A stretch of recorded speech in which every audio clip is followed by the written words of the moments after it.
Assalamu alaikum warahmatullahi wabarakatuh. Welcome back to the Ramadan healing series. And in today's topic, we will be discussing dry fasting versus wet fasting, what's actually happening inside our body.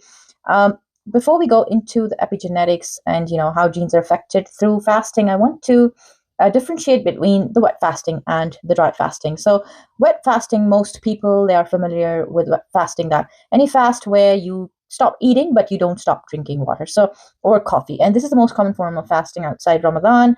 Wet fasting still brings some benefits like fat burning, improved insulin sensitivity, mild autophagy, which is, in a layman terms, like a cellular cleanup. It's gentle, effective, and helpful for many people. But then on the other hand, what is dry fasting? Now, in Ramadan, we practice something unique, which is a daily dry fast, which involves no food, no water, from dawn to sunset. This creates a very different internal environment in the body.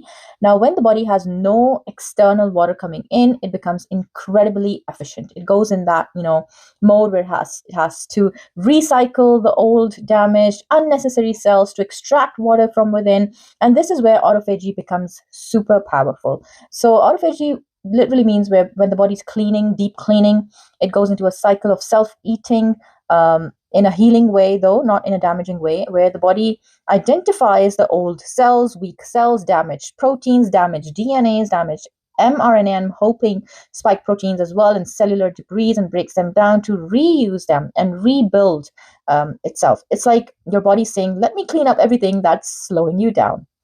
Why dry fasting intensifies this process? Now, during dry fasting, the body cannot rely on external water. You have to be honest with yourself, right? You're not drinking, you're not eating. So it turns inward. To create metabolic water, the body breaks down stored fats, old cells, dysfunctional tissues. And this is why many researchers suggest that dry fasting may accelerate cellular recycling. It's a deeper, more intense form of cleansing. Now, when we talk about epigenetics, how fasting can influence our genes. Now, here's the part most people don't know. Epigenetics is the science that studies how your environment, habits, and your lifestyle can influence how your genes behave. And especially after the Epstein files are released, people are very anxious to get rid of whatever filth they got through the vaccines. Now they want to detox themselves. So you don't have to worry a lot. If you change your habits, your genes will change. Your genes don't change automatically. It takes time. But the switches that turn them on or off can change. And those switches are in our hands. Those are our habits, our environments, our food. And fasting is one of the habits that can flip those switches in a positive direction. So during fasting, the studies suggest that genes linked to inflammation may switch off, genes linked to repair and protection may switch on. Immune cells may behave in a healthier, more balanced way. The cellular stress responses become stronger and more efficient.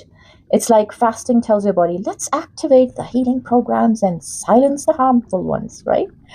So, this is one reason of fasting, which is connected to longevity, reduced inflammation, improved metabolic health. And Ramadan's dawn to dusk dry fasting creates a unique rhythm that may help reset the body's internal clock, another key factor in epigenetic health. Of course, Ramadan is not just biology, it's about purification, it's about discipline, surrender, renewal, letting go. And dry fasting mirrors that symbolism very beautifully. As the body releases old cells, the heart releases old burdens, and the body resets its rhythm, the soul resets its intention because intention matters the most. And Ramadan gives us a unique opportunity to experience the deeper form of fasting, one that engages not just the stomach, but the entire self. So I hope you keep your intentions pure. Only for the sake of Allah subhanahu wa ta'ala, we do anything, related to spirituality, inshallah. And thank you for joining me in this episode. May your fasting be easy, your intentions be pure, and your heart be at peace. See you in the next episodes. Masalama.